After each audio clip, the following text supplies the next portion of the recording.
ASM classes में आप सभी साथियों का स्वागत है। तो आज मॉडल ऑक्सिलरी के आर्ट 2 का प्रयोग सीखेंगे। मतलब अगर आपसे कोई पूछे कि आर्ट 2 क्या है, ये आप कहेंगे मॉडल ऑक्सिलरी। समझ में आया होगा। आर्ट 2 क्या है? मॉडल ऑक्सिलरी है। तो आज मॉडल ऑक्सिलरी का प्रयोग सीखेंगे। मतलब मॉडल ऑक्सिलरी का प्रयोग कहाँ कहाँ करते हैं।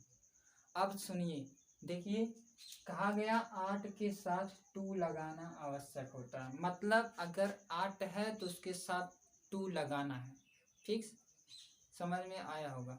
मतलब अगर आप कॉपी लेके बैठे हैं तो फिक्स है कि पेन भी लिए होंगे।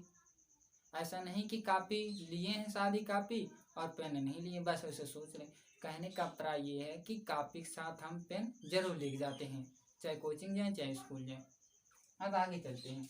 फिर आर्ट 2 का हिंदी में अर्थ चाहिए है। मतलब आर्ट 2 मीन्स क्या होता है? चाहिए। मतलब आर्ट 2 का प्रयोग, हाँ, मतलब का अर्थ किसके रूप में करते हैं? चाहिए के अर्थ में करते हैं। अब देखिए, कहा गया जब वाक्य में कर्ता के कर्तव्य या ऑब्लाइजेशन का भाव प्रकट होता है तो वहाँ आर्ट 2 का प्रयोग करते हैं या आर्ट 2 लगाते हैं। मतलब ऑब्लाइजेशन मतलब क्या होता है? कर्तव्य ही होता है। ऑब्लाइजेशन मीन्स क्या होता है? कर्तव्य। मतलब जब कहा गया वाक्य में कर्ता के कर्तव्य का भाव प्रकट होता है तो वहां किसका प्रयोग करते हैं? आर्ट 2 का प्रयोग करते हैं। समझ में आया होगा। मतलब आर्ट 2 का प्रयोग कहाँ करते हैं? जब कर्ता का कर्तव्य के भाव का बोध होता है तो वहाँ आर्ट 2 का प्रयोग करते हैं। तो यहाँ जैसे देखिए, हमें अपना शुल्क समय से जमा करना चाहिए। अब यहाँ ये हमें क्या है? कर्ता का कर्तव्य बनता है कि अपना शुल्क क्या करे? समय से जमा करें। तो यहाँ देखिए, अब इसका अनुवाद सबसे पहले हम ये देखेंगे कि कौन सा सेंटेंस में है ये वाक्य। तो ये देखिए, वाक्य के यहाँ अंत में, वाक्य के अंत में यहाँ क्या है? पूर्ण विराम है और वाक्य में कहीं नहीं है। इसका मतलब ये क्या है? ये आपका अफर्मेटिव सेंटेंस है और अफर्मेटिव सेंटेंस में कर्ता में सब पहले होते हैं। इसी वजह से यहाँ सबसे पहले क्या लिखेंगे?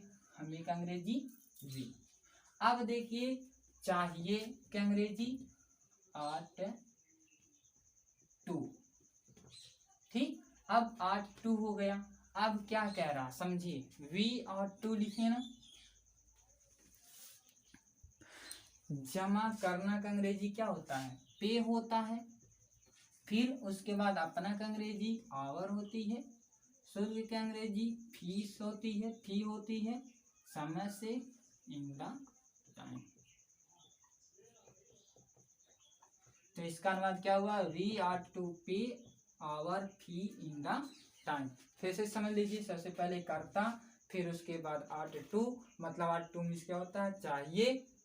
फिर पे मतलब मेन वर्ब क्या है? जमा करना। फिर उसके बाद अपना ऑब्जेक्ट लिखना, अपना का आवर हो जाएगा वी के लिए, और उसके बाद शुल्क के फी, और अदर में समय से इन द टाइम। ठीक, समझ में आया होगा। अब देखिए, दूसरा अनुवाद करते हैं। क्या कह रहा? उससे यहाँ उपस्थित रहना चाहिए। तो साथियों, समझ में आ रहा है? देखिए, अगर समझ में आ रहा है, ठीक है। बहुत गर्मी साथियों लग रही है, बहुत मेहनत लगता है। तो अगर आप हमारे YouTube चैनल पर नए हैं तो चैनल को सब्सक्राइब कीजिए, वीडियो को लाइक कीजिए, अधिक से अधिक शेयर कीजिए। और गारंटी मैं देता हूँ समझ में ज़रूर आएगा। बहुत मेहनत लगती है साथियों। अगर नहीं समझ में आया तो कमेंट में बताइए नहीं आ रहा है, तो इससे भी बेहतर समझाएंगे। ठीक साथियों, लेकिन हम गारंटी देते हैं आएगा, ज़रूर आएगा।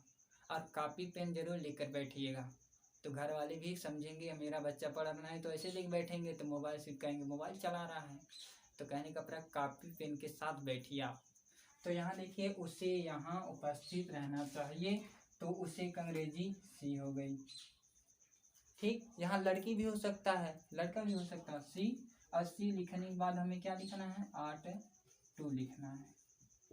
और आर्ट 2 जैसे ही लिखें, अब उसके बाद यहाँ क्या कह रहा है कि उपस्थित रहना चाहिए। ठीक, उपस्थित रहना। अब देखिए, बी प्रेजेंट, रहने का आ गया ना, तो प्रेजेंट, और उसके बाद यहाँ का अंग्रेजी हियर। तो इसका अनुवाद क्या है, see are to be present here. समझ में आया होगा। तो इसका स्क्रीनशॉट ले लीजिए, इसका साथियों स्क्रीनशॉट ले लीजिए।